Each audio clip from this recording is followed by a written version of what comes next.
বন্ধুরা, আমার ছাদে মৌসুমী লেবু, কমলা লেবু থেকে শুরু করে বেদানা বিভিন্ন ভ্যারাইটির গাছ আছে। কিন্তু এই একটা গাছ আছে দেখুন, আমলকি। এটা কিন্তু এখন নতুন করে অনেকে লাগাচ্ছে। আমি বেশি দিন আগে নয়, খুব অল্প দিন হয়েছে লাগিয়েছি। এই গাছটা নিশা নার্সারি থেকে আনা।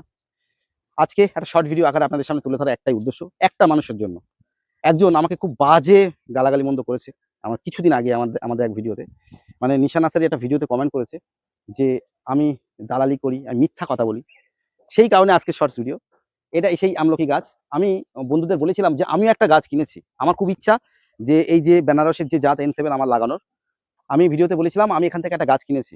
আর সেই পরিপ্রেক্ষিতে একজন আমাদের বন্ধু খুব বাজে ভাষায় ২-৪ টে গালাগালি মন্দ করে যে আমি অ্যাকচুয়ালি মিথ্যা কথা বলেছিলাম। আমি কোনো গাছ কিনিনি। আমি গাছ ওখান থেকে বলেছি কিনেছি বলে ওখানে রেখে চলে এসেছি। মানে আমি গাছ নিয়ে আসিনি বা লাগাইনি। এই যে বন্ধুরা দেখুন এই সেই গাছ। এটা এটা অ্যাকচুয়ালি এটা বলা উচিত না, তবুও বলতে বাধ্য হলাম। আমি মিথ্যা বলে চলি না। এই যে সেই গাছ দেখুন, গাছের চেহারা দেখলে বুঝতে পারবেন। প্রয়োজনে নিশা নার্সারির আমলকির ভিডিওর গাছটা দেখে নেবেন। সেই ভিডিওতে আমি এই গাছটা পছন্দ করে দেখিয়েছিলাম যে এই গাছটা আমি নিয়ে যাচ্ছি। দেখুন গাছের চেহারা এখনো দেখেন। কিন্তু একটা জিনিস দেখছি, পাতা একটু একটু দেখো, পাতা দেখো কত বড় হচ্ছে, প্রায় ১ হাতের বেশি হয়ে যাচ্ছে। মানে ১ হাতের বেশি বড় বড় পাতা হচ্ছে দেখুন। ১ হাত, তার থেকেও বড়, মানে ১.৫ ফিট এর বেশি। দেখুন মানে দারুণ চেহারা নিয়েছে। ছাদ বাগানে আমলকি হয় যদি ভালো জাত হয়। এটা N7 জাত। প্রথম ২-৩ বছর, ৪ বছর, ৫ বছর ভালোভাবে রাখা যায়। তারপরে কিভাবে রাখে অনেকে চিন্তায় পড়ে যায়। এটা প্রচুর হাই গ্রোথের গাছ। যদি রাখতে হয় বছরে অন্তত ২ বার করে কাটিং করতে হবে।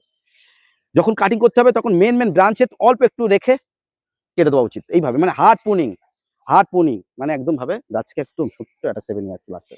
তারপর সেখান থেকে ব্রাঞ্চ ছিঁড়ে আবারও বড় হবে। আবার ফুল আসার বা ফুলের যে সময়টা আসার বেশ কিছু মানে আগে আবারও একবার প্রুনিং করে দিতে হবে। তারপর যখন ব্রাঞ্চ ভরে যাবে তখন আবার নতুন করে ফুল ভরে যাবে। যাই হোক, এইভাবে কাটিং প্রুনিং করে রাখলে বহু বছর ছাদ বাগানে আমলকি রাখা যায়। আর আমরা অনেক গার্ডেনিং ভিডিওতে দেখেছি, বা বলতে পারেন পার্শ্ববর্তী দেশের অনেক ভিডিওতে দেখেছি, অনেক ছাদ বাগানে যে কিভাবে আমলকি হচ্ছে। মোটা মোটা গাছ ছাদে হাফ ড্রামে লাগানো আছে, বেশ আমলকি ভরে আছে, দেখে মন ভরে যায়। সেই কারণে কিন্তু আমলকি আমরাও লাগাতে চাই সব দেখে। মানে ফল যে কটাই হোক, ২ টো হোক, ৫ টা হোক, এটা মনের একটা শান্তি দেয়, ভালো লাগে যে ছাদ বাগান আমার কাছে আমলকি হয়েছে। বিশাল একটা ব্যাপার। আমি নিজে আমলকি খুব প্রিয়। যাই হোক, আর বেশি ইনফরমেশন দিলাম না। আজকে শুধু দেখালাম যে আমার এই ছাদের বিভিন্ন গাছ আছে। দেখুন একটু এক ঝলকে দেখিয়ে দাও, বিভিন্ন গাছ আছে। তবুও আমি আমলকিটা নিয়েই একটা শর্টস আপনাদের সামনে তুলে ধরলাম। একটা উদ্দেশ্য, খুবই খারাপ লাগে যে কিছু কিছু বন্ধু না জেনে শুনে উল্টোপাল্টা বলে। আমি সহজে মিথ্যা বলি না। হয়তো সেই বন্ধুরা যদি এই ভিডিওটা দেখে থাকে, তাকে আমি তেমন কিছু বলবো না। শুধু বলবো যে মানুষকে কোনো কিছু বলার আগে একবার ভাববে যে সত্য বলছি কিনা মিথ্যে বলছি। আর আমাকে জিজ্ঞাসা করতে পারতে যে তুমি তোমার ওই গাছটা একবার দেখাও, এই যে সেই গাছ দেখে নাও। অনেক আমাকে গালাগালি মন্দ করেছে। এই আমলকি গাছ নাকি আমি কিনিনি, আমি নিশা নার্সারি দালালি করেছি। হ্যাঁ? তো যাই হোক, কিছু আর বলব না।